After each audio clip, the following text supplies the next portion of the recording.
आप ये मेरा एल्गो ट्रेडर मॉडल देख रहे होगे, ठीक है। ये मैंने कैसे बनाया है आज इस वीडियो में पूरा एक्सप्लेन करूंगा। इसका कोड कि किस तरीके से मैंने इस मॉडल को ट्रेन करा है, किस तरीके से मैंने इसे तैयार किया है, पूरा मॉडल मैं एक्सप्लेन करूंगा। सारे कोड एक्सप्लेन करूंगा, कैसे कैसे कोड लिखे गए हैं। हालांकि मैंने ये पूरा एआई की हेल्प से बनाया, मतलब एआई ने ही पूरा कोड लिखा है, बट स्टिल मैं कोड को एक्सप्लेन करूंगा किस तरीके से हमने कोड को ड्राइव किया था। तो देख सकते हो करंट बिटकॉइन प्राइस जो है $88,896 के आसपास चल रहा है। इवन आप लाइव भी देखोगे तो शायद इतना ही चल रहा होगा। मैं यहाँ पे लिखता हूँ बिटकॉइन यूएसडी प्राइस, तो देख सकते हो 88,901, ठीक है। तो ये कितना चल रहा है मेरा, 88,000 समथिंग है, मतलब उसी के आसपास है। तो ये 88,876, तो देखो इतना तो फ्लक्चुएट होता रहता है यार, ठीक है। हल्का फुल्का फ्लक्चुएशन तो होता रहता है, ठीक। तो यहाँ पर ये बिटकॉइन का लाइव प्राइस है, ठीक। अब यहाँ पे ना मैंने बैक टेस्टिंग करी है। यहाँ पे ना आप मान लो मॉडल को कुछ पैसा दे रहे हो, मान लो आप मॉडल को ये $5,895 आप दे रहे हो उसे, और आप बोल रहे हो कि नहीं भाई मैं मैक्सिमम लॉस 30% का ले सकता हूँ, उससे ज़्यादा नहीं। वो आप मॉडल को बोल रहे हो कि भाई इतने डॉलर लेके जा, ठीक है, और ट्रेडिंग करके आप देखते हैं कि मॉडल प्रॉफिट लेता है या लॉस लेता है, ठीक।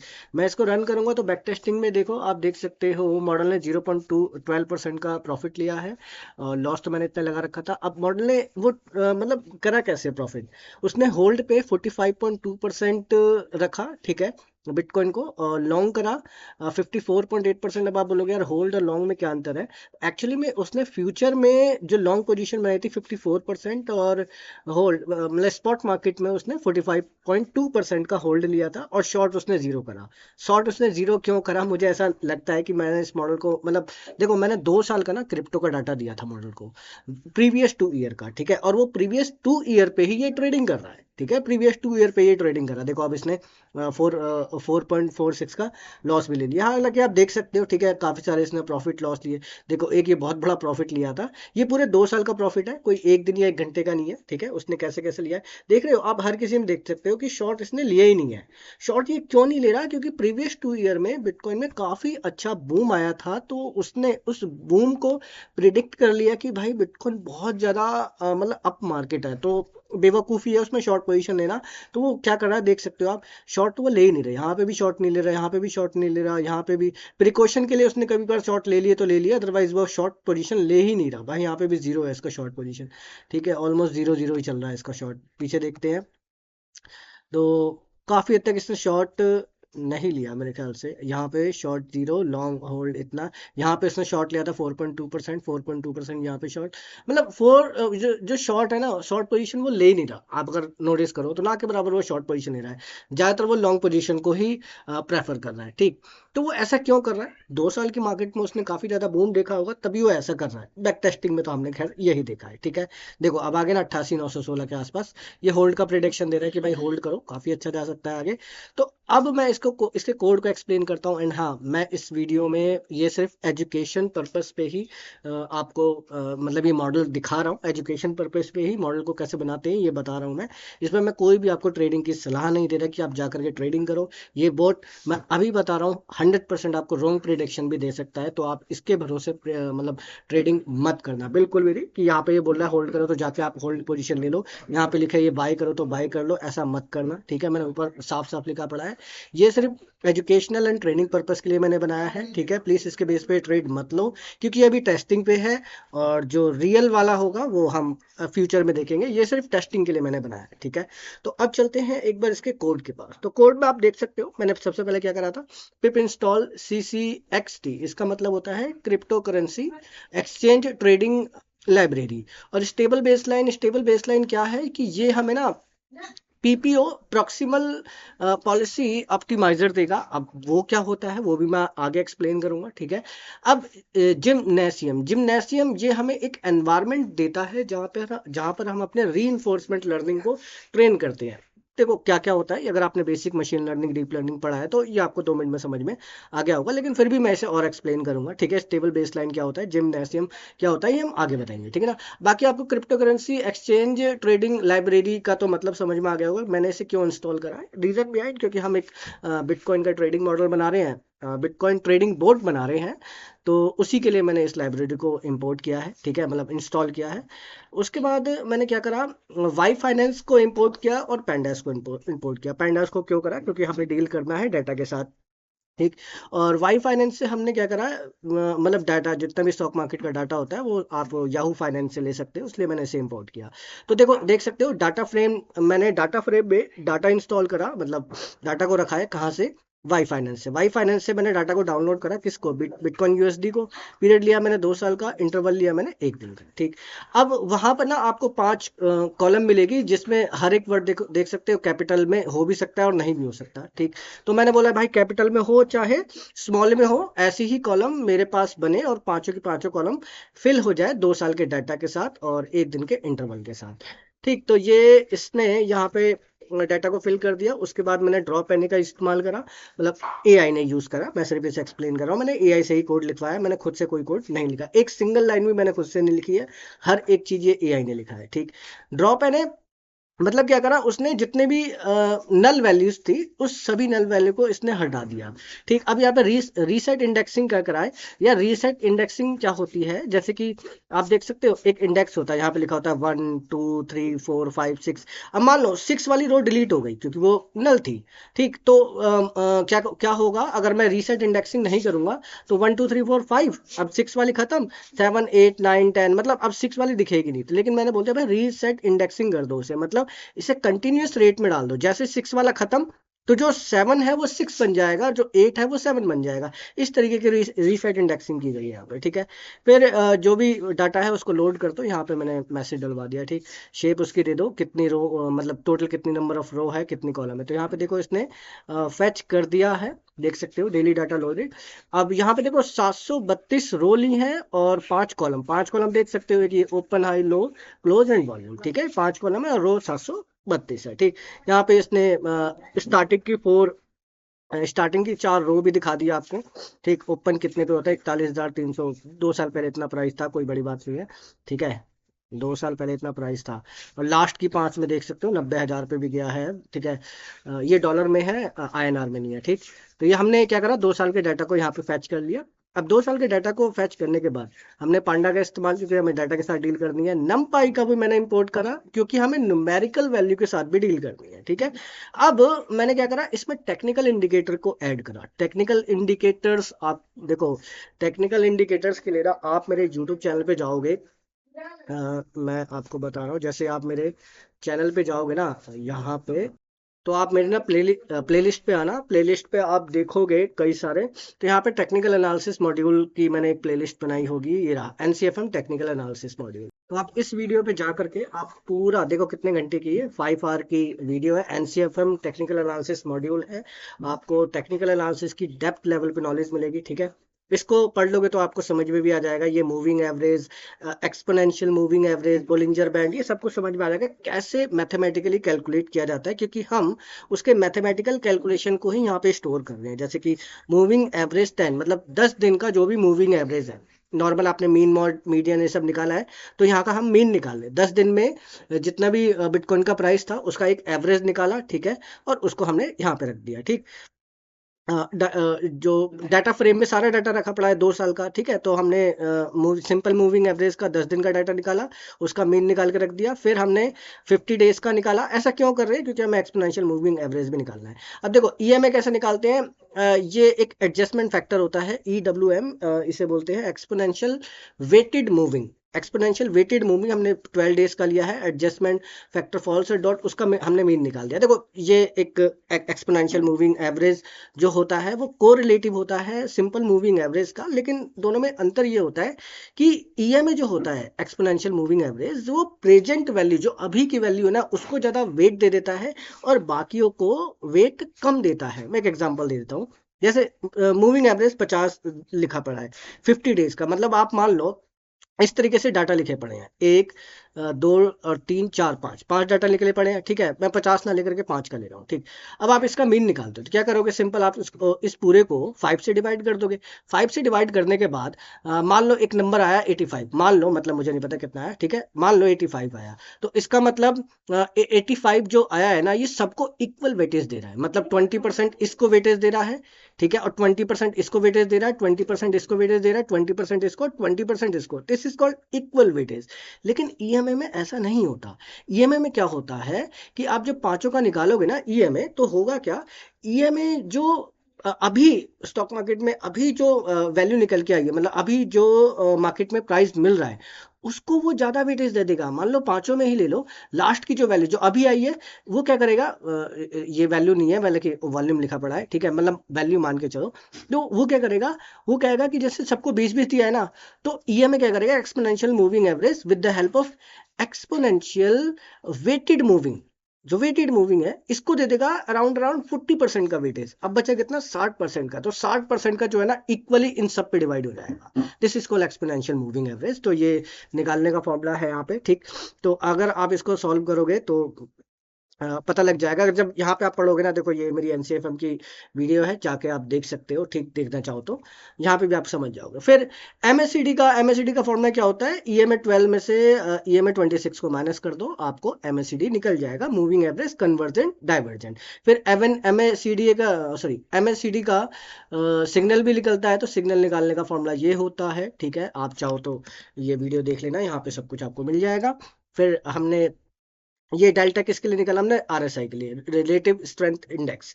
ये कैसे निकालते हैं, डेल्टा कैसे निकालते हैं। डेल्टा देखो, मैं बेसिक से समझा रहा हूँ, मतलब ज्यादा डेप्थ में नहीं जाऊंगा, मैं एक नॉर्मल बता रहा हूँ, ठीक। डेल्टा क्या करेगा, देखो आरएस का फॉर्मूला क्या है, रिलेटिव स्ट्रेंथ का फॉर्मूला है average gain upon average loss. मतलब कि आप क्या करो, मान लो 5 डेज का आप प्राइस ले रहे हो, ठीक है, तो ये फर्स्ट डे का, सेकंड डे का, थर्ड डे का, फोर्थ डे का, फिफ्थ डे का, ठीक। अब जाहिर सी बात है, इन 5 दिनों में कुछ दिन बिटकॉइन माइनस में भी गया होगा, कुछ दिन प्लस में भी गया होगा। तो डेल्टा यहाँ पे क्या है भाई, डेल्टा यहाँ पे ये है, डेल्टा क्या कर रहा है, जो क्लोजिंग प्राइस है ना, जो क्लोजिंग प्राइस, जैसे मान लो ये क्लोजिंग प्राइस है, क्लोजिंग प्राइस में जितने भी प्लस वाले हैं, जैसे ये सब के सभी प्लस में दिख रहे हैं, कोई साइन नहीं है तो मतलब प्लस है, जितने भी प्लस वाले हैं सबको जोड़ करके अलग रख दो, ठीक। जितने भी माइनस वाले हैं उनको अलग रख दो। अब जितने भी प्लस वाले जिनको रखा है ना, उनको सबको जोड़ो, उसका एवरेज निकाल दो, this is called average gain, ठीक है। वही कहलाता है एवरेज गेन, और वही कहलाता है आपका डेल्टा, ठीक। और जितने भी नेगेटिव वाले हैं उनको सबको जोड़ करके उसका एवरेज निकाल दो, that is called average loss, ठीक। तो जो भी गेन होगा वो निकल जाएगा, जितना भी होगा उसका हमने देखो मीन निकाल दिया, उसने डेल्टा निकाल करके, delta dot where delta positive, ठीक है। तो डेल्टा पॉजिटिव मतलब जो वैल्यू जहां पर पॉजिटिव दिख रही होगी, जहां पर बिटकॉइन इंक्रीज हुआ है, प्लस हुआ है, उसको जोड़ करके उसका मीन निकाल दो, तो निकाल दिया मीन। और जिसमें यहाँ पे नेगेटिव दिखाई दे रहा है, उसको जोड़ करके उसका मीन निकाल दो। तो यहाँ से क्या निकाल दिया उसने, एवरेज गेन और एवरेज लॉस निकाल दिया with the help of delta. फिर एवरेज गेन जितना भी आया, एवरेज लॉस कितना है, इसको आप डिवाइड करोगे तो रिलेटिव स्ट्रेंथ आपको मिल जाएगी। फिर आरएसआई का फॉर्मूला होता है 100 - 100 अपॉन 1 प्लस आरएस, सबकी वैल्यू रखोगे तो आरएसआई निकल जाएगा। फिर बोलिंजर बैंड कैसे निकालते हैं, 20 दिन का जो क्लोजिंग प्राइस होगा उसका मीन निकाल दो, मतलब मूविंग एवरेज निकाल दो 20 डेज का, ठीक। फिर उसी 20 दिन का स्टैंडर्ड डेविएशन निकाल दो, ठीक है। यहाँ पे देखो उसी 20 दिन का क्या करा है इसने, पहले मीन निकाला, फिर उसका स्टैंडर्ड डेविएशन। अब बोलिंजर बैंड में आपको, आई होप कि बोलिंजर बैंड की थोड़ी बहुत भी नॉलेज है, तो आपको मालूम है इसकी 3 लाइन दिखाई देती है, एक मिड में से जाती है और एक ऊपर एक नीचे। अब ऊपर नीचे वाली जो लेयर्स होती है वो कैसे निकाली जाती है, जो लाइन होती है कैसे निकाली जाती है, जो मिडल है उसमें प्लस कर दो 2 टाइम्स ऑफ स्टैंडर्ड डेविएशन और माइनस कर दो 2 टाइम ऑफ स्टैंडर्ड डेविएशन, तो आपको अपर और लोअर दोनों मिल जाएंगे। फिर यहाँ पे वॉल्यूम का भी मीन निकाल के यहाँ पे रख दिया उन्होंने। तो ये हमने टेक्निकल एनालिसिस के सारे टूल्स ऐड कर लिए। फिर हमने यहाँ पे जो फंक्शन बनाया था ये वाला टेक्निकल इंडिकेटर, इसको यहाँ पे कॉल कर दिया, फिर जो भी नल वैल्यू उसको ड्रॉप करा, फिर हमने इंडेक्सिंग भी रीसेट कर दी। फिर हमारे पास ये शेप आ गई। देखो पहले कितनी रो थी आप देख सकते हो, यहाँ पे पहले 732 रो थी और 5 कॉलम थी, ठीक है। स्टिल 5 कॉलम, सॉरी ये 683 रो हो गई है और 16 कॉलम। अब आप बोलोगे 16 कॉलम ये कैसे पॉसिबल हो गया। दरअसल देखो 5 कॉलम तो पहले चल ही रही थी, 5 कॉलम के बाद उसने और भी कॉलम ऐड करी है 11। अब 11 कॉलम कौन सी है, 11 कॉलम है जिसमें देखो आप यहाँ देखोगे, इस वाले में देखो, क्लोज वॉल्यूम एम ए ये सब तो सॉरी, ये नहीं, देखो क्लोज वॉल्यूम तो पहले से ही था, एम ए 10 एक इसका हमें कॉलम मिल गया, एक इसका कॉलम, इसका कॉलम, इसका, इन सब का एक एक कॉलम बन गया। ये जितने भी थे ना इन सब का एक एक कॉलम बन गया, जिसकी वजह से कॉलम कितनी होगी अब 16 कॉलम हो गई, और रो हमारे पास 683 नल वैल्यू की वजह से रो हमारी घट गई, ठीक। अब आते हैं इस वाले पेज पे। तो इस पेज में देखो scikit learn dot pre processing से हमने मिन मैक्स स्केलर करा। अब ये क्या होता है मिन मैक्स स्केलर, और सिक्वेंशियल क्या होता है। केरास से हमने सिक्वेंशियल को इंपोर्ट करा, फिर टेंसर फ्लो से हमने LSTM dense and drop out को इंपोर्ट किया, और अर्ली स्टॉपिंग इंपोर्ट करा टेंसर फ्लो कॉल बैक से। ठीक, और ये मैटप्लॉटलिब लाइब्रेरी ये क्यों हमने इंपोर्ट करा, वन बाय वन मैं चीज़ों को समझा रहा हूँ। सबसे पहले बात करते हैं scikit learn pre processing min max scalar. इसको समझने के लिए ना आप यहाँ पे आओ, ये यहाँ पर आते हैं, इस वाले को देखो आप। ठीक है, मैं इसको ओपन करता हूँ, एक मिनट बस। ठीक है, इसको ना आप ध्यान से देखना, पहले मैं समझाता हूँ ये मिन मैक्स स्केलर क्या होता है। दरअसल आप अगर ध्यान दो यहाँ पे तो ये देखो 41,348 और यहाँ पे लिखा पड़ा 88,000, तो ये एक बहुत बड़ा नंबर है। करेक्ट, ये एक बहुत बड़ा नंबर है, लेकिन जो हमारा मॉडल है ना वो -1 से लेके 1 और 0 से 1 की वैल्यू, मतलब जो बाइनरी नंबर है उन्हीं को समझता है, वो इन बड़े नंबरों को नहीं समझता। तो होता क्या है, प्री प्रोसेसिंग से मिन मैक्स स्केलर जो हमने इंपोर्ट करा है वो क्या हेल्प करेगा, वो इन सभी बड़े नंबर्स को स्केल करेगा, स्केल करके इन सभी बड़ी नंबर को 0 से 1 के बीच में ला देगा। अब आप बोलोगे यार ये कैसे ला देगा, तो इसका एक फॉर्मूला है। फॉर्मूला क्या है, original value minus minimum value divided by max minus minimum value. ठीक है, अब इसका फॉर्मूला आप चाहे तो निकाल लेना। फिर ओरिजिनल वैल्यू भी निकाली जा सकती है with the help of inverse transformation से। ठीक है, तो देखो यहाँ पे जैसे ये एक कॉलम है, ये एक कॉलम है, ये एक कॉलम है, ये सारी कॉलम्स हैं। ठीक, अब इस कॉलम में बहुत सारा डाटा रखा पड़ा है। ठीक, बहुत सारा डाटा रखा पड़ा है। अब इस सारे डाटा को स्केल करके इसने 0 से 1 के बीच में ला दिया। सेम यहाँ पे भी 0 से 1 के बीच में, 0 से 1, 0 से 1, 0 से 1। अब कैसे लेके आया है वो, उसने फॉर्मूला लगाया है कैसे, ओरिजिनल वैल्यू मान लो इसका निकाल रहा है वो 0 से 1 के बीच का वैल्यू। ठीक है, ओरिजिनल वैल्यू कितना है 41,348, फिर मिनिमम वैल्यू भी यही है, तो ये माइनस ये जीरो ही हो गया, तो मिनिमम कितना हो गया, पहले जीरो आ गया, तो ये स्केल हो जाएगा, ये वाला नंबर किस में स्केल हो जाएगा, जीरो में। अब बारी आती है इसको स्केल करने की। ठीक है, इसको स्केल करने के लिए आप क्या करोगे, ओरिजिनल वैल्यू में से इसको घटाओगे तो समथिंग कुछ निकल के आएगा 1000 अप्रोक्स, फिर divided by max value. Max value कितनी है, मान लो ये मैक्स वैल्यू है, हालांकि इससे भी बड़ी हो सकती है, मैं ये मैक्स वैल्यू यहाँ पे भी है, बट मान के चलो ये है मैक्स और ये मिनिमम, तो डिवाइड करोगे तो 0 पॉइंट समथिंग कुछ वैल्यू आएगी, दैट इज बिटवीन 0 to 1। ठीक है, तो उन सभी बड़ी वैल्यूज को with the help of this min max scalar हम ला देंगे किसमें, 0 से 1 के बीच में। अब आप बोलोगे कि यार अगर ये 0 से 1 के बीच में आ गया तो जो मॉडल है वो प्रिडिक्शन भी तो 0 से 1 के बीच की ही वैल्यू को करेगा। मतलब अगर उसने प्रिडिक्ट करा कि भाई जो वैल्यू है ना 0.258 आ सकती है, 0.258, अब 0.258 बिटकॉइन का तो कोई प्राइस ऐसा है ही नहीं, 0.258 मतलब ही नहीं है। तो आप खुद सोचो ना यार, फॉर्मूला क्या लगाया, original minus minimum divided by max minus minimum. देखो लिखने के लिए मेरे पास कुछ है नहीं, बट मैं वैसे बता रहा हूँ, और ये इक्वल टू कितना आया 0 पॉइंट समथिंग। अब यहाँ से ओरिजिनल वैल्यू निकाल दो ना फॉर्मूला लगा करके, तो 0 पॉइंट समथिंग मल्टीप्लाई क्या हो जाएगा, मैक्स माइनस मिनिमम, फिर उसमें प्लस क्या हो जाएगा मिनिमम, तो ओरिजिनल वैल्यू निकल गई। तो ये होता है इनवर्स ट्रांसफॉर्मेशन। तो हम जो मॉडल को है इनवर्स ट्रांसफॉर्मेशन की हेल्प से जो ओरिजिनल नंबर है वो आपको दिखा दिया जाता है कि भाई देखो अगली प्रिडिक्शन ये हो सकती है। ठीक, अब सीक्वेंशियल क्या है, सीक्वेंशियल मतलब कि जो मॉडल है उस मॉडल को हम सीक्वेंस में डाटा को देंगे। जैसे कि एक बिल्डिंग होती है, टेढ़ी मेढ़ी बिल्डिंग बन गई लेकिन स्ट्रेट बिल्डिंग बन गई, तो हम यहाँ पे स्ट्रेट बिल्डिंग का इस्तेमाल करेंगे, तभी हमने सीक्वेंशियल का इस्तेमाल किया है।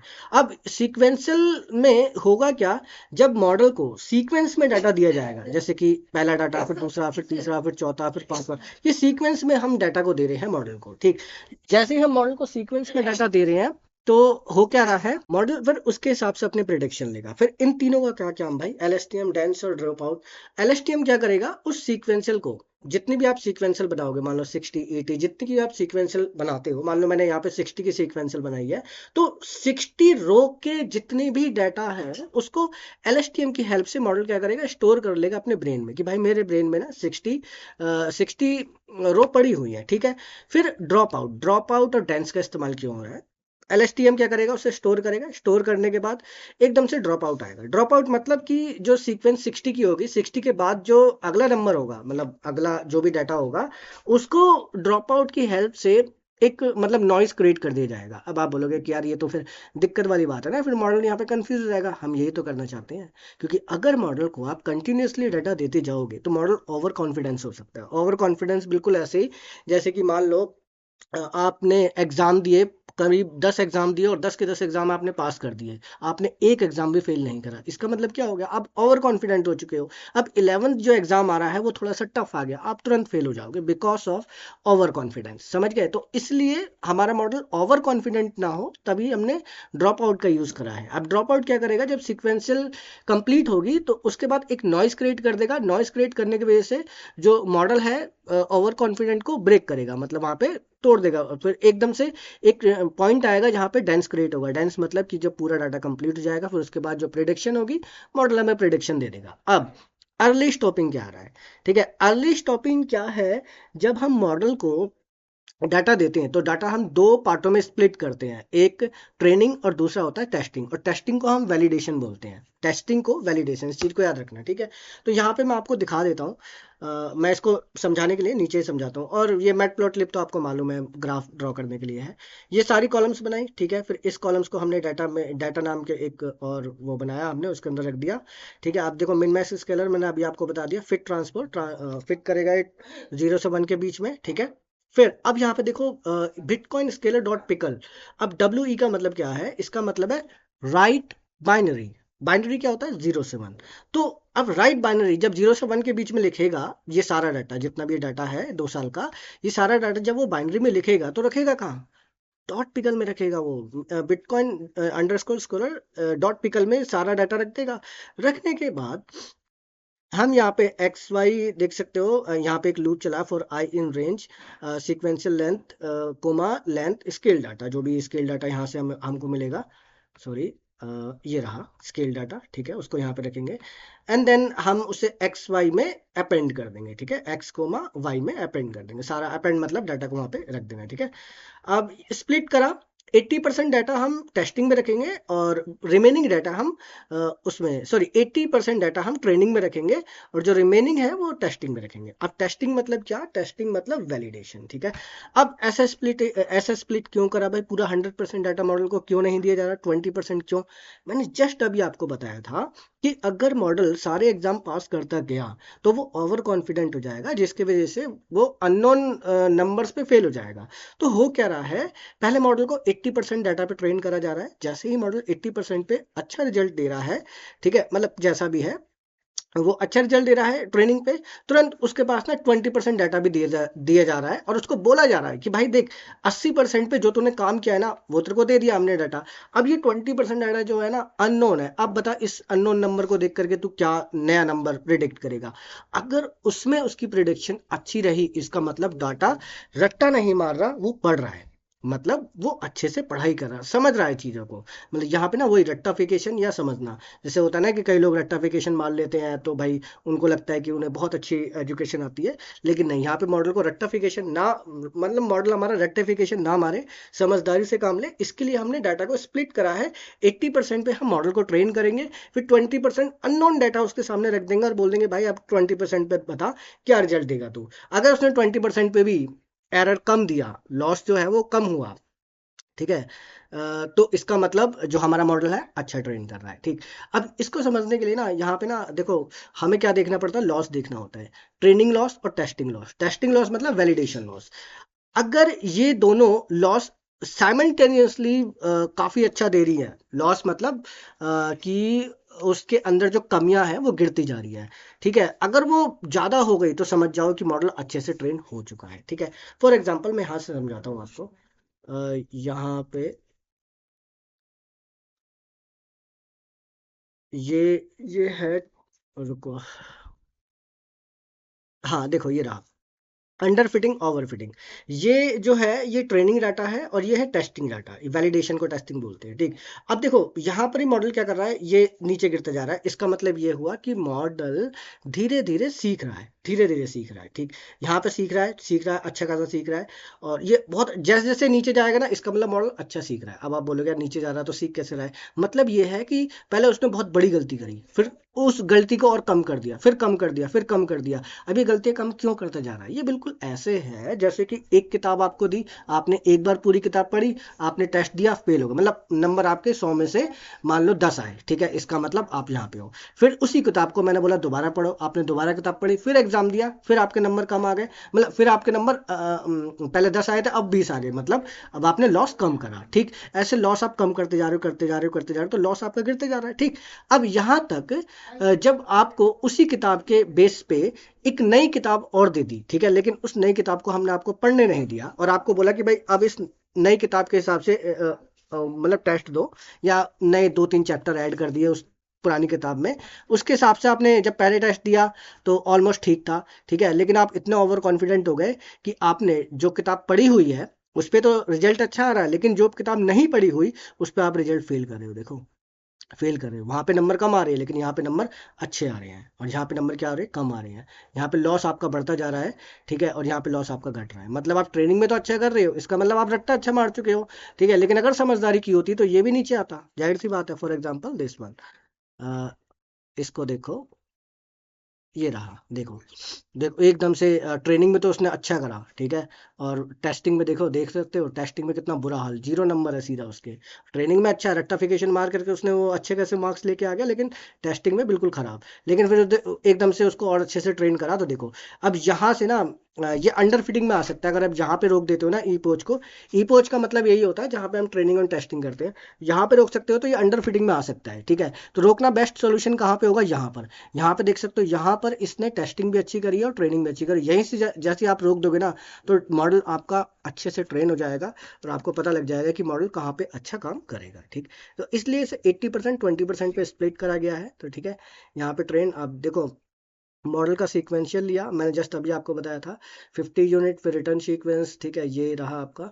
फिर ड्रॉप आउट 0.20 पे ड्रॉप आउट होगा, 0.20% का डाटा उसे दिया जाएगा, फिर 50 पे रन करेगा, फिर 20% का डाटा दिया जाएगा, फिर 50 पे रन करेगा, फिर 20% पे वो चेक करेगा, फिर सीधा डेंस, मतलब 100% वो सारे, मतलब जितना भी डाटा है सब पे वो ट्रेन हो चुका है, फिर वो अपनी प्रिडिक्शन दे देगा, ठीक है। वो फिर अपनी प्रिडिक्शन देगा, उसकी जो भी प्रिडिक्शन जाएगी। अब अर्ली स्टॉपिंग, करेक्ट, हाँ, अर्ली स्टॉपिंग अब आपको समझ में आएगा। This is called early stopping. Early stopping एक फंक्शन है जो यही काम करता है कि जैसे ही ट्रेनिंग और टेस्टिंग दोनों ही मैट कर जाएगी एक दूसरे, यहाँ पे मैट कर गई, ठीक है, और अच्छा मैट कर रही है, तो यहीं पे अर्ली स्टॉपिंग क्या करेगा? कॉल करेगा और वो उसको रोक देगा, और रोक करके मॉडल को ट्रेन कर देगा, और मॉडल को ट्रेन करके वो निकाल देगा डॉट कैरास में, ठीक है। आप देख देख सकते हो, देखो, मॉडल ट्रेन हो गया, निकल गया डॉट कैरास में, डॉट कैरास फाइल में सेव हो गया मॉडल। अब ये मॉडल सेफ हुआ यहाँ पे, और जितने भी नंबर है वो सेफ कहाँ पे हो जाएंगे? आपके पिकल में, ठीक है। जो नंबर्स थे वो बाइनरी फॉर्म में सेफ हो चुके हैं इसमें, और उस नंबर की हेल्प से जो हमने मॉडल तैयार करा है वो इसमें सेव हो चुका है डॉट क्लास में। अब आपका मॉडल इसमें आ चुका है, ठीक है। देख सकते हो यहाँ पे इसने ईपोच चलाया, 16 ईपोच चले हैं, ठीक है। 16 बार मॉडल ने एक ही चीज को देखा, उसके बाद उसने पहला लॉस लिया, ट्रेनिंग में लॉस लिया 0.12, जो कि बड़ा लॉस है, ठीक है, लेकिन वैलिडेशन लॉस इसका अच्छा है, ठीक है, मतलब वो सीख रहा है। अगर यहाँ पे ये वैल्यू गिर रही है ना, इसका मतलब मॉडल आपका रट्टाफिकेशन से ज्यादा वो सीखने की कोशिश कर रहा है, ठीक है। अगर वो रट्टा कम मार रहा है, सीख ज्यादा रहा है। अब यहाँ पे देखो, यहाँ पे भी लॉस इसका इतना है, लॉस इसका घटा, मतलब इस मॉडल आपका लर्निंग स्टेज में काफी अच्छा है। यहाँ पे देखो 1-2, अब यहाँ पे देखो ये फेल हो गया, मतलब इसने रट्टा अच्छा मारा लेकिन सीखा कम, ठीक।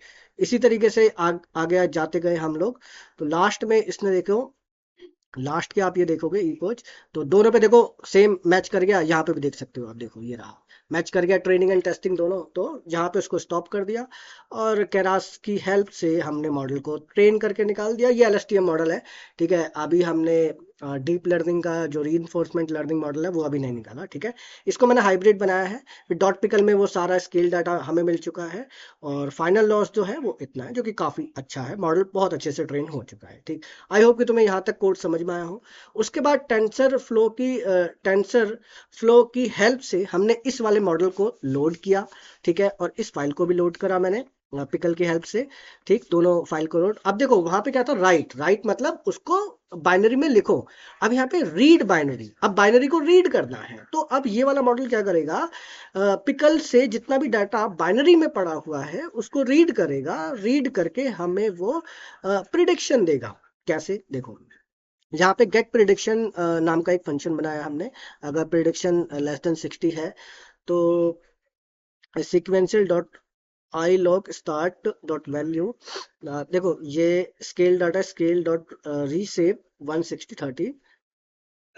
ये इसने क्या कर रखा है अभी मैं बता देता हूँ, फिर ठीक है। उसके बाद यहाँ पे प्री कंप्यूटिंग एलएसटीएम प्रिडिक्शन, थोड़ा टाइम लगेगा। एलएसटीएम यहाँ पे प्रिडिक्ट करेगा डाटा को। देखो हो क्या रहा है, यहाँ पे ना इनवर्स ट्रांसफॉर्म। देखो सबसे पहले इस कोड का मतलब क्या है, इस कोड का मतलब मैं समझ लेता हूँ। सबसे पहले क्या हो रहा है, जो हमारा ये वाला मॉडल है, जो ये केरास मॉडल है, जो हमारा ये वाला, ये मॉडल क्या कर रहा है, डाटा को उठा रहा है कहाँ से, यहाँ से। और वो डाटा किस फॉर्मेट में है, वो है बाइनरी फॉर्मेट में। बाइनरी फॉर्मेट में लेने के बाद वो अपना प्रिडिक्शन करेगा। प्रिडिक्शन क्यों करेगा, क्योंकि मॉडल तैयार हो चुका है, ठीक है, मॉडल तैयार हो चुका है। प्रिडिक्शन करने के बाद अब वो प्रिडिक्शन करके जो वैल्यू देगा वो भी तो बाइनरी में देगा, वो भी एग्जैक्टली बाइनरी में देगा। तो उस बाइनरी को हमें एक्चुअल नंबर में लेके आना है, जो मार्केट में वैल्यू चल रही होगी। तो हम इसमें किसका इस्तेमाल करेंगे, इनवर्स ट्रांसफॉर्मेशन का। इनवर्स ट्रांसफॉर्मेशन उस बाइनरी नंबर को रियल नंबर में लेकर के आ जाएगा, और वो रियल नंबर एग्जैक्टली प्रिडिक्शन होगी, जो कि आप देख सकते हो, ठीक है। यहाँ पे मॉडल ने प्रिडिक्ट कर दिया कि भाई यहाँ पे ये मार्केट, जब मार्केट इतने पे थी तो मार्केट इतना नीचे जाएगी, ठीक है। और मार्केट जब इतनी थी तो इतना नीचे जाएगी, और जब इतनी थी तो मार्केट प्लस, मतलब अगर नेगेटिव नहीं है तो मतलब मार्केट ऊपर जाएगी, नेगेटिव है तो मतलब मार्केट नीचे जाएगी। तो ये उसने प्रिडिक्शन कर दी, ठीक। तो यहाँ पे हमारा एलएसटीएम मॉडल कंप्लीटली तैयार हो चुका है। अब हम रीइंफोर्समेंट लर्निंग की बात करते हैं। तो देखो एक चीज है, मैं आपको पहले बता देता हूँ, machine learning and deep learning दोनों में फर्क क्या है। सबसे पहले देखो मशीन लर्निंग में आपने सुना भी होगा supervise learning, unsupervise learning and reinforcement learning, तीनों में डिफरेंसेस क्या होता है। तो मैं देखो सुपरवाइज एंड रीइंफोर्समेंट की बात करूंगा, ठीक है। अनसुपरवाइज की भाई मैं बात नहीं करूंगा, वो आप बाद में पढ़ लेना। देखो सुपरवाइज का मतलब क्या होता है, सुपरवाइज का मतलब होता है जैसे कि सपोज करो एक बच्चे को बहुत सारी बॉल दी जा रही है, ठीक है। और वो बॉल्स क्या है, कलरफुल है, कोई कोई येलो कलर की है, कोई रेड कलर की है, कोई ब्लू कलर की है, कोई ग्रीन कलर की है, अलग अलग कलर की है। फिर बगल में मैंने एक इंस्ट्रक्शन लिख दिया, इंस्ट्रक्शन मैंने लिखा है कि भाई ग्रीन वालों को एक साथ, ब्लू वालों को एक साथ, येलो वालों को एक साथ, और जो भी मतलब एक जैसी कलर की है उन सबको एक जगह इकट्ठा करके रख दो, ठीक है। इंस्ट्रक्शन मैंने ये दे दिया, और मैंने बगल में दिखा भी दिया इंस्ट्रक्शन में, देखो ऐसे ऐसे अरेंज करना है। अब सुपरवाइज मॉडल में बिल्कुल यही होता है। सुपरवाइज मॉडल में आपको मिक्स ऑफ बॉल दी जाती है, और फिर उस मिक्स ऑफ बॉल को अलग अलग कैसे रखना है वो भी आपको डाटा दिया जाता है। सुपरवाइज में हर एक चीज आपको दी जाती है, ठीक है। तो इसमें मॉडल क्या होता है, एक तरीके से रट्टा भी मान लेता है कि हाँ भाई ग्रीन वालों को एक साथ करना है, रेड वालों को एक साथ, ऑरेंज वालों को एक साथ, इस वाले को एक साथ। और जैसे ही मॉडल धीरे धीरे धीरे धीरे सारा कुछ इकट्ठा कर लेता है अपने ब्रेन के अंदर, उसके बाद वो प्रिडिक्शन अपने हिसाब से दे देता है। मतलब वो एक तरीके से पैटर्न्स को रिकग्नाइज करना स्टार्ट कर देता है। अब यहाँ से ना एक और एग्जाम्पल से समझो। ये समझो जैसे कि एक ह्यूमन है, ठीक है, उसके लाइफ में 10 ऐसे हादसे हुए, ऐसे हादसे हुए जो हादसे एक जैसे थे, मतलब अलग अलग नहीं थे, एक जैसे थे। फिर उसने ये भी मतलब ये भी नोटिस करा कि जब वो 10 हादसे हुए थे, उन सभी 10 हादसों के पीछे की जो वजह थी, उन 10 हादसे होने की जो पीछे की वजह थी, वो भी एक जैसी थी, मतलब रीजन भी सब में एक जैसा था, और जो आउटपुट था वो भी एक जैसा था। तो आपने क्या करा, आपने रट्टा मान लिया कि हाँ यार अगर ये रीजन हुआ तो हादसा ये 100% होगा। अब इलेवंथ, आप जब इलेवंथ इंसिडेंट पे आप जाते हो, इलेवंथ इंसिडेंट मतलब इलेवंथ प्लेस पे जाते हो, और इलेवंथ प्लेस पे जाकर के आप देखते हो कि एग्जैक्टली वही रीजन रिपीट हो रहा है जो रीजन उन 10 हादसों में हुआ था। तो आपका ब्रेन क्या प्रेडिक्ट कर देगा, इसका मतलब ये वाला हादसा होने वाला है, करेक्ट। अब आपके सही होने के चांस कितने और रॉन्ग होने के चांस कितने, यहाँ पे 70-30 का रेशियो आता है, ठीक है। मैं 50-50 का नहीं बोलूंगा, ऑलमोस्ट आप ठीक हो सकते हैं, क्योंकि जब 10 प्रिडिक्शन, 10 चीजें एक ही वजह की वजह से ऐसा हो चुका है, तो इसका मतलब मोस्ट प्रोबेबली आप ठीक हो सकते हो। तो एग्जैक्टली यही आपका एमएल मॉडल है। एमएल मॉडल क्या करता है, पैटर्न को रिकग्नाइज करता है, वो सीखता है इसी तरीके से। अब इसे ना आप एक तरीके से रेक्टिफिकेशन भी कह सकते हो, कि उसने एक ही रीजन को देखा, फिर उस रीजन को दोबारा देखा, तो उसने प्रिडिक्ट कर दिया कि अब यही हादसा होने वाला है। क्यों, क्योंकि पास्ट में उसने उस रीजन की वजह से जितने भी हादसे हुए थे उसी हादसे को रिपीट कर देगा, ठीक है, कि ये हादसा भाई होना होना है। अब ये तो रहा आपका एमएल मॉडल। अब बात करते हैं, सॉरी, सुपरवाइज्ड मॉडल, ठीक है, सुपरवाइज्ड लर्निंग मॉडल। अब बात करते हैं रीइंफोर्समेंट लर्निंग मॉडल की। रीइंफोर्समेंट लर्निंग ऐसे काम नहीं करता। रीइंफोर्समेंट लर्निंग कैसे काम करता है कि अगर आपने एक बच्चे को मान लो बॉल दे दी, बॉल का मिक्सअप दे दिया, मान लो बहुत सारी रेड बॉल, बहुत सारी ग्रीन बॉल, बहुत सारी येलो बॉल, बहुत सारी ब्लू बॉल, सारी बॉल को मिक्स करके आपने उसको रीइंफोर्समेंट लर्निंग मॉडल को दे दिया।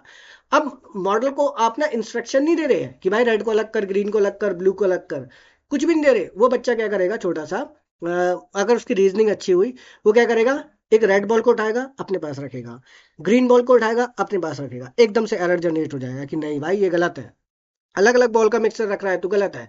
तो मॉडल को क्या मिलेगा, पेनल्टी मिलेगी, वापस से बॉल उस ग्रुप में चली जाएगी। तो मॉडल बोलेगा अरे यार मैं अभी भी सॉल्व नहीं कर पाया। फिर मॉडल क्या करेगा, रेड बॉल को उठाएगा अपने पास रखेगा, फिर एक और रेड बॉल को उठाएगा अपने पास रखेगा, फिर वो देखेगा कि अब ये बॉल वापस से ग्रुप में नहीं जा रही, इसका मतलब मैं सही कर रहा हूँ, इसका मतलब वो सीख रहा है। दिस इज कॉल्ड री लर्निंग। वो ट्रायल एंड एरर का इस्तेमाल करता है, वो ट्राई करता है। पहले उसने ट्राई क्या करा, रेड को उठाया, येलो को उठाया, एरर जनरेट हो गया, वो समझ गया कि रेड और मतलब रेड और येलो को मिक्स मैं नहीं कर सकता।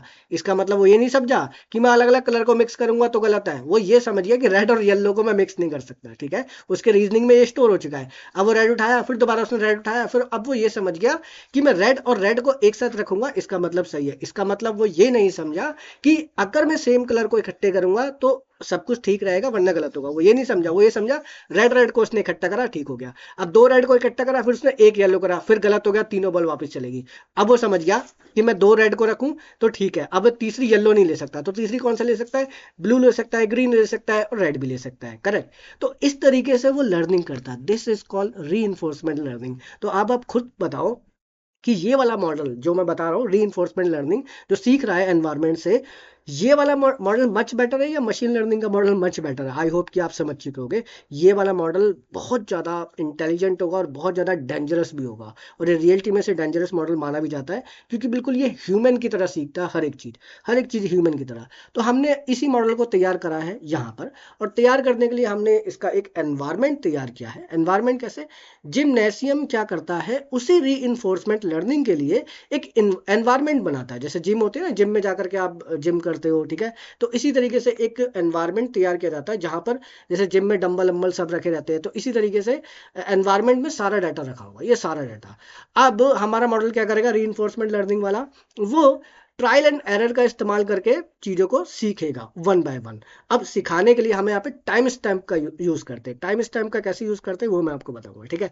तो सबसे पहले एनवायरनमेंट क्रिएट करा, ठीक है, फिर स्टेबल बेसलाइन, एक देखो स्टेबल बेसलाइन एक इम्प्लीमेंटेशन है जहां से हम मॉडल को उठाते हैं। मॉडल देखो कितने प्रकार के होते हैं, एक पीपीओ, मैंने पीपीओ को उठाया है, ठीक है, डीक्यू एन को भी आप उठा सकते थे, बट डीक्यू एन जो है डीप क्यू नेटवर्क मॉडल है, लेकिन वो बहुत रिस्की है यार, बहुत ज़्यादा रिस्की है, इसलिए मैंने पीपीओ को इस्तेमाल करा है। यहाँ पे आप देख सकते हो, ये रहा पीपीओ का, ठीक है। पीपीओ क्या है, प्रॉक्सिमल पॉलिसी ऑप्टिमाइजर है। मैं दोनों में फर्क बता देता हूँ। जो डीक्यूएन है ना, डीप क्यू नेटवर्क जो है, वो बहुत ज़्यादा खतरनाक है, क्योंकि वो एग्रेसिव बहुत ज़्यादा है। एग्रेसिव मतलब वो डिसीजन ओवर कॉन्फिडेंट पे लेता है, कॉन्फिडेंट में नहीं, over confident in the sense, जैसे कि एमएल मॉडल हो गया, एमएल मॉडल ने रीजन देखा कि भाई ये रीजन हुआ, तो उसने बिना कुछ सोचे समझे, बिल्कुल कुछ नहीं सोचा, सीधा डिसीजन ले लेगा भाई यही होगा, उसने सीधा ये बोल दिया। तो डीक्यूएन भी बिल्कुल ऐसा ही है, वो अग्रेसिव डिसीजन ले लेता है, वो सीधा बोल देता है यही होगा, और वो किसी की सुनता नहीं है। मतलब जैसे होता है ना, कई बार हादसे हो जाते हैं तो कुछ लोग बिल्कुल ओवर कॉन्फिडेंटली बोलने लग जाते हैं, नहीं ये होगा ये होगा, वो अड़ जाते हैं। हालांकि दूसरे लोग रीजन भी देते हैं कि नहीं यार इस बार कुछ अलग हो सकता है, ये बार बार रिपीट नहीं हो सकता, तो वो बोलेंगे नहीं यही होगा यही होगा, तो वो रेक्टिफिकेशन मार के बैठे होते हैं, और वो ओवर कॉन्फिडेंट होते हैं। तो डीक्यूएन कुछ ऐसा ही मॉडल था, इसलिए मैंने उसे ना लेकर के पीपीओ का यूज करा है, प्रॉक्सिमल। वो भी देखो इस्तेमाल होता है लेकिन अलग मॉडल में। लेकिन हम, ये स्टॉक मार्केट है, स्टॉक मार्केट में हर बार चीजें एक जैसी नहीं रह सकती। आप ये कभी भी नहीं बोलोगे कि एक नंबर जो आपको 50 बार दिखा, इसका मतलब वही नंबर आपको दोबारा कभी भी दिख सकता है, वो चेंज भी कर सकते हैं, ठीक है। ये गेम चेंजिंग वाली ट्रेडिंग है, मतलब सिर्फ बिटकॉइन ही, स्टॉक मार्केट है ही ऐसी। अब प्रॉक्सिमल पॉलिसी ऑप्टिमाइजर क्या क्या करता है, वो एक पॉलिसी का यूज करता है। उसकी पॉलिसी ये होती है कि भाई वो समझदारी से काम लेगा, वो बेवकूफ़ी से काम नहीं लेगा, वो चीज़ों को समझेगा, ठीक है। देखो यहाँ पे पढ़ भी सकते हो, प्रॉक्सिमल पॉलिसी ऑप्टिमाइजर, ठीक है। ये चीज़ों को समझेगा कि भाई मुझे डिसीजन लेना क्या है, on the basis of action and reaction, उसके हिसाब से वो डिसीजन लेगा। वो ऐसे डिसीजन लेगा कि जो पुराने पैटर्न ऐसे काम कर रहे थे, इसका मतलब ये भी ऐसे काम करेगा, नहीं। ये समझदार इंसानों की तरह बिल्कुल काम करता है, ठीक। अब इसके लिए जो मैंने एनवायरनमेंट क्रिएट करा है, वो ये आप देख सकते हो। एनवायरनमेंट में मैंने क्या क्या रखा है, आई होप कि आपको पीपीयू समझ में आ गया होगा, ठीक है। तो यहाँ पे मैंने एनवायरनमेंट में ये पे हाइब्रिड बिटकॉइन फ्यूचर, ये एक मैंने हाइब्रिड बनाया, इसलिए यहाँ पे क्लास का नाम एआई ने भी हाइब्रिड बिटकॉइन फ्यूचर एनवायरनमेंट रखा है, ठीक है। अब उसमें देखो उसने क्या करा उसमें, जैसे कि इनिशियल अमाउंट मैं उसे $10,000 दे रहा हूँ, ठीक है।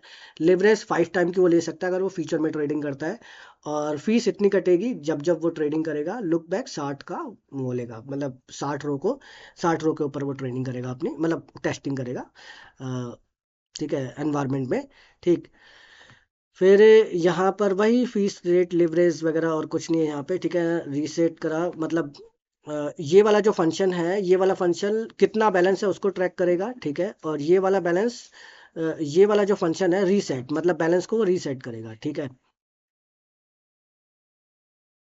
और अगर आप यहाँ पे और नीचे जाओगे तो यहाँ पे प्रॉफिट और प्रॉफिट, अनरियलाइज प्रॉफिट कितना होगा, ये सब कैलकुलेशन करेगा। ये मैथमेटिकल कैलकुलेशन है, चाहो तो आप देख लेना, ठीक है। सारे फंक्शन उसी के लिखे हुए हैं, ठीक। उसके बाद एनवायरनमेंट हाइब्रिड लिवरेज 5 का लिया है। फिर जैसे ही मॉडल हमारा एनवायरनमेंट तैयार हो जाए, फाइनल हाइब्रिड एनवायरनमेंट, नो मोर इंडेक्स एरर, ठीक है। तो ये हमारा एनवायरनमेंट तैयार हो चुका है, ठीक है ना, फाइनल हाइब्रिड एनवायरनमेंट। तो हाइब्रिड एनवायरनमेंट हमारा तैयार हो चुका है। अब हम मॉडल से मॉडल को ट्रेन करेंगे, किस में, इस एनवायरनमेंट में। और एनवायरनमेंट में क्या है, वो 5 टाइम का लिवरेज होगा, $10,000 होगा उसके पास, और ये सारी मैथमेटिकल कैलकुलेशन होगी। जैसे ही वो ट्रेन हो जाएगा अपना आउटपुट देगा। अब मैं उसको ट्रेन कितने पे कर रहा हूँ, 300,000, मतलब 3 लाख टाइम स्टैम्प पे। अब 3 लाख टाइम स्टैम्प का मतलब क्या है, मतलब ये कि जैसे मैं बॉल का एग्जांपल दोबारा ले रहा हूँ। जैसे बॉल का मिक्सर है, बहुत सारा मिक्सर है, ठीक है ना। तो उसने पहले क्या करा, रेड बॉल को उठाया, फिर उसने येलो बॉल को उठाया, एरर। फिर वापस से दोनों बॉल उसमें चली गई, एक टाइम स्टैम्प खत्म। फिर दोबारा उसने उठाया, फिर रेड, ठीक है, वो जीत गया, ठीक है। फिर उसने येलो उठा दिया, फिर दोबारा वहां पे चली गई, तो दूसरा टाइम स्टैम्प खत्म। इसी तरीके से तीसरा, इसी तरीके से चौथा। तो इसी तरीके से मैंने इसे टोटल टोटल जो टाइम स्टैम्प दिए हैं, 3 लाख टाइम स्टैम्प दिए हैं। अब बोलोगे यार 3 लाख तो बहुत, अगर 3 लाख बार डाटा 3 लाख बार मॉडल एक ही डाटा को इस तरीके से क्या कहते हैं, एक्शन एंड रिएक्शन करे, भाई साहब बहुत तगड़ा ट्रेन हो सकता है। सच बात है ये, ठीक है। मैं इसको बहुत अच्छा ट्रेन नहीं बोलूंगा, मतलब इसको 1 मिलियन या 1.5 मिलियन तक लेके जाओगे तो ट्रस्ट मी, मॉडल आपका आउटस्टैंडिंग होगा, बिल्कुल ह्यूमन की तरह रिएक्ट करेगा, जैसे इंसान होते हैं वैसा ही रिएक्ट करेगा ये, 100%। अगर मतलब नॉट 100%, 99%, हाँ। ये 1.5 मिलियन तक अगर आप इसको ट्रेन करते हो तो हाँ, ये पॉसिबिलिटी है, बढ़ जाती पॉसिबिलिटी। लेकिन मेरे पास कंप्यूटर इतना अच्छा नहीं है कि मैं इसको ट्रेन कर लूँ। अगर मैं अपने नॉर्मल कंप्यूटर पे इतने पे भी चलाऊँ ना, भाई साहब मेरा कंप्यूटर क्रैश कर जाएगा। तो मैंने केगल का इस्तेमाल करा था, तो केगल पे इतने पे काफ़ी अच्छा चला था, कोई दिक्कत वाली बात नहीं आई थी। तो 3 लाख पे मैंने इसको ट्रेन करा था, और 3 लाख पे ट्रेन करने के बाद उसने ये आउटपुट दिया है, ठीक है। ये आउटपुट, ठीक। मैंने $10,000 दिए थे, और $10,000 को उसने बना दिया कितना, $14,421, मतलब 44% का उसने प्रॉफिट अर्न करके दिया है मुझे, ठीक है। फिर मैंने यहाँ पर टेस्टिंग के लिए फिर से मैंने उसे $10,000 दिए, ठीक है, $10,000 दिए। उसके बाद मैं देखता हूँ वो मुझे क्या रिटर्न देता है। तो उसके बाद उसने तो भाई 14,420, सॉरी 14,273% का रिटर्न दिया है। तो सिर्फ $10,000 को उसने मिलियंस में बदल दिया। तो मतलब यहाँ पे उसने मिलियनर बना दिया, जो कि बहुत बड़ी बात है। अब उसने करा कैसे है, देखो एक्सटेंड डिस्ट्रीब्यूशन उसने करा क्या है। होल्ड में 300, सॉरी होल्ड में, मैंने गलत बोल दिया था, होल्ड होल्ड में उसने 350 टाइम्स, 359 बार उसने होल्ड पे बिटकॉइन को रखा, और 263 बार उसने लॉन्ग पोजीशन बनाई। अब बोलोगे यार होल्ड और लॉन्ग में क्या हो गया? लॉन्ग पोजीशन का मतलब ये हो गया कि उसने फ्यूचर में जाकर के लॉन्ग पोजीशन बना ली और स्पॉट में जाकर के उसने इतनी बार उसने होल्ड करा। अब ये 2 साल का डाटा है, इसे मैं समझना 1 या 2 दिन में उसने ये ट्रेडिंग करके दी है। वो 2 साल का जो उसको मैंने डाटा दिया था ना, उसी 2 साल पे इसने, जैसे बॉल थी ना बहुत सारी, तो इस तरीके से 2 साल का जो कंप्लीट डाटा था उसी डाटा पे उसने ट्रेडिंग करी है, और ट्रेडिंग करके उसने इतना पैसा कमा के दिया है। ठीक है, तो फाइनली मैंने इस मॉडल को निकाल दिया है डॉट जिप फाइल में। ठीक,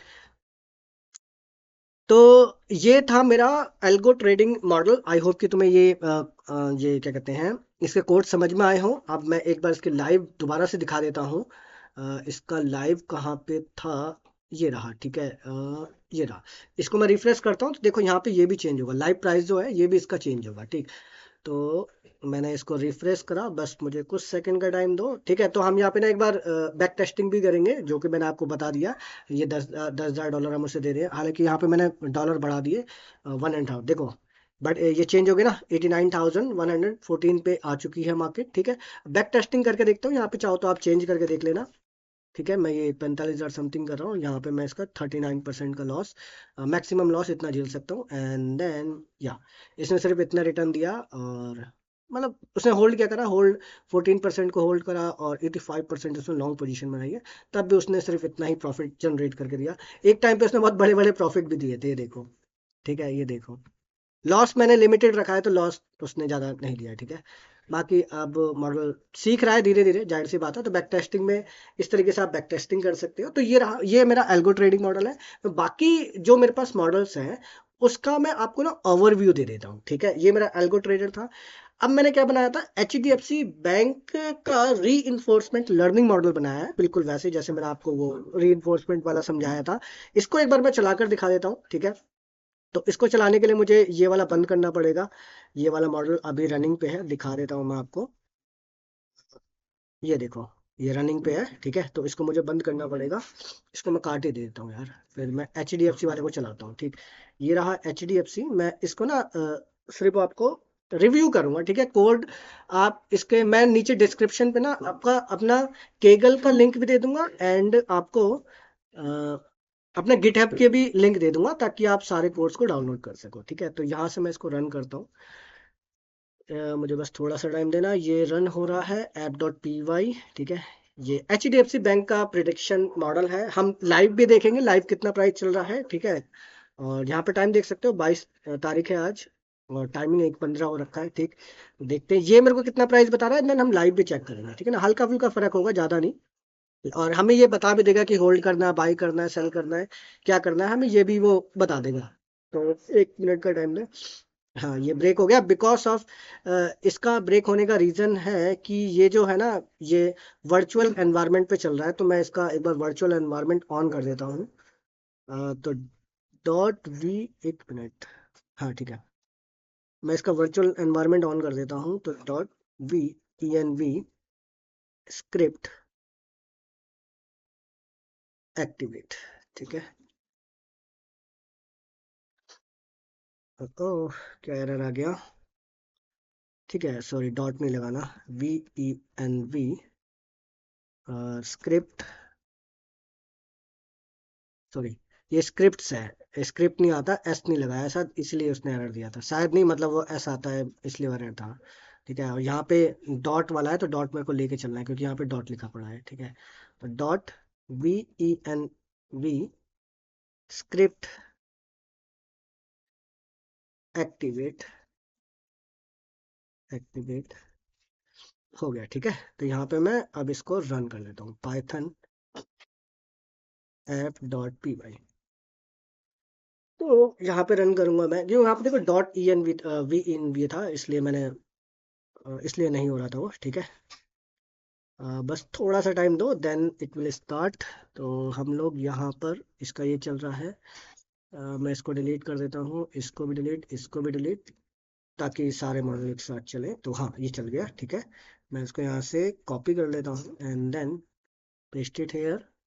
देन हम एच डी एफ सी का, देखो मैं यहाँ पर रिफ्रेश करूंगा तो एच डी एफ सी का जो लाइव प्राइस चल रहा है, मैंने एच डी एफ सी को क्यों निकाला, क्योंकि इंडिया का सबसे बड़ा बैंक है, मतलब है तो S B I, but H D F C अलग ही बात है, इसका इसका रुतबा अलग ही होता है। ठीक है, इसकी हेल्प से आप बाकी बैंकिंग सेक्टर के जो है वो आप पता लगा सकते हो। ये बोल रहा है बाय प्रोबेबिलिटी 19.5% और सेल प्रोबेबिलिटी मतलब सेल के लिए ज़्यादा रिकमेंड कर रहा है ये, ठीक है, देख सकते हो। होल्ड के लिए बोला है 25%, आप इसे होल्ड कर सकते हो, मैं 25% नहीं। और हाँ, मैंने देखो डिस्क्लेमर लगा रखा है, भाई ट्रेडिंग मत लेना, ये सिर्फ एजुकेशन पर्पस के लिए है, ठीक है, देख सकते हो $985। और उसके बाद एक बार हम ना इसका $80 नहीं, रुपीज़, मैं इसका लाइव प्राइस देख लेता हूँ, ठीक है। HDFC बैंक 985.60, 985.40, ठीक है, ऑलमोस्ट सेम, देख सकते हो, ठीक है। अब ये है मेरा इसका क्या कहते हैं, एक मिनट, ये कहाँ पहुंचा दिया मैंने इसको।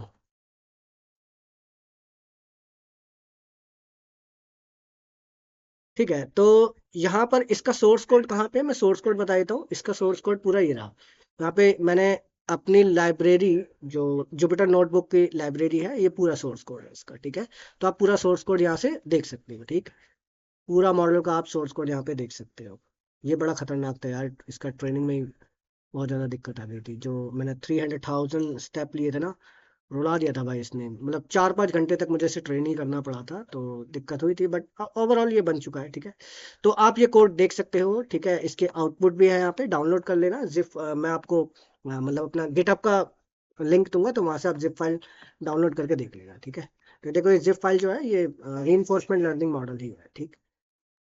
यहाँ से आप सोर्स कोड भी ले सकते हो। फिर मैं अब आपको अपना दूसरा वाला जो मॉडल है वो दिखा देता हूँ। जो दूसरा मॉडल है, एक मिनट बस, इसको पहले मैं डिलीट कर दूँ, ठीक है, एंड देन मैं अपने सेकंड वाले मॉडल पर आता हूँ। ये यहाँ क्या दिक्कत कर रहा है यार, चलो छोड़ो। HDFC का हो गया, एंड देन बिटकॉइन इथेरियम, हाँ मैंने बिटकॉइन इथेरियम का ही बनाया था। ये भी रीइंफोर्समेंट लर्निंग है, बाकी मैंने ML मॉडल भी बनाए हुए हैं, ठीक है। D sorry, supervise model, ML नहीं, सुपरवाइज मॉडल। देखो सुपरवाइज मॉडल और रीइंफोर्समेंट लर्निंग मॉडल दोनों अलग अलग होते हैं, ठीक है, और दोनों के बीच में डिफरेंस भी मैंने बता दिया है, ठीक। अब एक बार इसको मैं स्टार्ट कर देता हूँ, तो यहाँ से स्टार्ट करता हूँ मैं इसको। फिर हम लाइव प्राइस भी देखेंगे बिटकॉइन का भी, एंड देन उसका भी। देखो ये नहीं चला बिकॉज ऑफ वर्चुअल एनवायरनमेंट, तो यहाँ ये चल जाएगा, इसका ऑटोमेटिकली वर्चुअल एनवायरनमेंट ऑन हो गया, ठीक है। तो इसको मैं स्टार्ट मैंने किया यहाँ पे, एंड देन ये स्टार्ट हो रहा है, बस कुछ सेकंड में स्टार्ट हो जाएगा। तो हाँ, हो गया बस। ये वाला मेरा है बिटकॉइन इथेरियम, ठीक है। तो ये बिटकॉइन इथेरियम के दोनों के ना आपको प्राइस ही नहीं, बल्कि आपकी हेल्प भी करेगा उसमें, मतलब ट्रेडिंग में। But I will never recommend कि आप ट्रेडिंग करो इसकी हेल्प से, ठीक है, कभी मैं रिकमेंड नहीं करूँगा। तो मॉडल देखो 100% ये मॉडल तैयार हो रहा है, ठीक है। तो हाँ, हो गया, ठीक है। तो वो बिटकॉइन को बोल रहा है स्ट्रांगली सेल, मतलब देखो यहाँ पे ना प्रोबेबिलिटी देख लेना, वो कॉन्फिडेंस है 21% की ये नीचे जाएगा, ठीक है। इसका मतलब अराउंड 80% पॉसिबिलिटी है कि वो ऊपर ही जाएगा, ठीक। अगर मेरा ये वाला मॉडल देखोगे तो ये बाय का रिकमेंडेशन दे रहा है, ठीक है, ये सेल का, लेकिन सेल पे प्रोबेबिलिटी देख लो 21%, अब भूल के भी करना मत। अब दूसरी बात, मॉडल के हिसाब से ट्रेनिंग मत लेना, मैं अभी बोल रहा हूँ आपसे, ठीक। वो बोल रहा है, प्रिडिक्शन कर रहा है कि 86,000 पे आ सकता है, ठीक। अब वो एंट्री लेवल भी सजेस्ट कर रहा है कि भाई इतने पे जब आप एंट्री करोगे तो यहाँ पे टारगेट ले सकते हो, 86 पे क्लोज कर दो, 84 पे भी, 82 पे भी, ठीक है। बट लेना मत भूल के भी, मैं अभी ऊपर डिस्क्लेमर दे रखा है कि इसके बेस पे ट्रेडिंग मत करना, ये सिर्फ टेस्टिंग के लिए, ठीक है। सेम इथेरियम पे आ जाओ। इथेरियम का जो करंट प्राइस चल रहा है $3028 के आसपास, और वो बाय का, लेकिन बाय का कितना था, 33% बाय पे है, मतलब यहाँ पे भी सेल की पॉसिबिलिटी ज़्यादा है।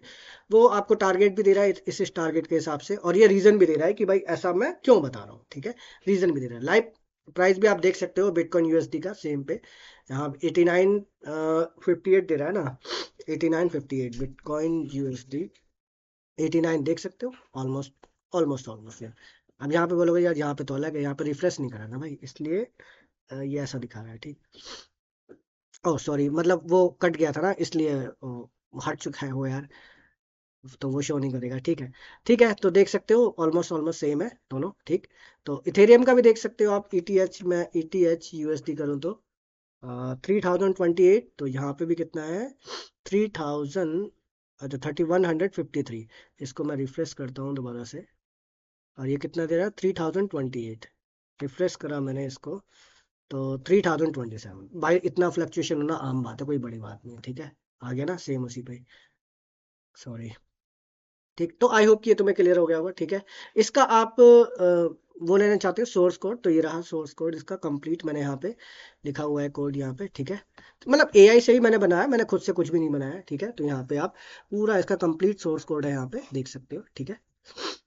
इसके ईपोच यहाँ पे देख सकते हो, हर एक चीज मैंने अच्छे से, अब मैं कोड को एक्सप्लेन नहीं कर रहा, मैं एल्गो ट्रेडिंग के कोड को एक्सप्लेन करना था, मैंने कर दिया। बाकी इसको लिए भी मैं कोई अलग से वीडियो बना दूंगा, लेकिन हाँ, आप सोर्स कोड डाउनलोड कर सकते हो इसका, ठीक। तो ये मेरा कौन सा मॉडल था, बिटकॉइन एथेरियम वाला था, ठीक। इसको मैं काटता हूँ एंड देन मैं स्टार्ट करता हूँ अपना कौन सा अगला वाला मॉडल। तो अगला मॉडल कौन सा है मेरा, निफ्टी 50 बैंक निफ्टी। हाँ, मैंने निफ्टी 50 एंड बैंक निफ्टी का भी बनाया था, तो एक बार ये भी देख लेते हैं। ये सब सुपरवाइज मॉडल है, ठीक। तो इसको मैं रन कर देता हूँ यहाँ से, एक मिनट, ठीक है। तो ये स्टार्ट हो रहा है एंड जस्ट ए मोमेंट। तो हाँ, एरर दिखा दिया just because of virtual environment, इसका मुझे ऑन करना पड़ेगा, VENV स्क्रिप्ट्स और एक्टिवेट। ये हो गया ऑन, तो मैं यहाँ पे इसको ऑन कर दूंगा, PY, ठीक। अब ये यहाँ से चलेगा, तो बस वेट करो, देन मैं इसको दिखाता हूँ, देन मैं लाइव प्राइस भी दिखाऊंगा, निफ्टी 50 का लाइव प्राइस कितना चल रहा है, ठीक है। करंट मार्केट को ये अ, देखते हैं क्या बताता है क्या नहीं बताता, ठीक है। मॉडल है यार, कभी इनके भरोसे ट्रेडिंग करना मत, बट कर सकते हो, मैंने इतना अच्छा ट्रेन अभी नहीं करा इनको, तो जस्ट मैंने ये एजुकेशन पर्पस के हिसाब से बनाया है, तो मैं इसको जनरेट करता हूँ प्रिडिक्शन। तो हाँ, देखो अभी न्यूट्रल बोल रहा है, बैंक निफ्टी भी न्यूट्रल, क्यों? क्योंकि आप देख सकते हो कि ये काफ़ी ज़्यादा न्यूट्रल ही चल रहा है काफ़ी दिनों से। निफ्टी 50 26,145, और ये दिखा रहा है 26,145, सेम है, ठीक है। बैंक निफ्टी का भी देख सकते हो आप, NSE को ओपन करोगे तो बैंक निफ्टी का दिखा देगा। NSE की साइड पे मैं जाऊंगा, तो यहाँ पे बैंक निफ्टी कितना है, 26,100, और बैंक निफ्टी का नहीं दिखा रहा है यार ये, निफ्टी 50, निफ्टी बैंक के ना 59,284 है ना, और हमारा कितना बता रहा है, 59,284, 59,286, हाँ ऑलमोस्ट सेम ही है, ठीक है।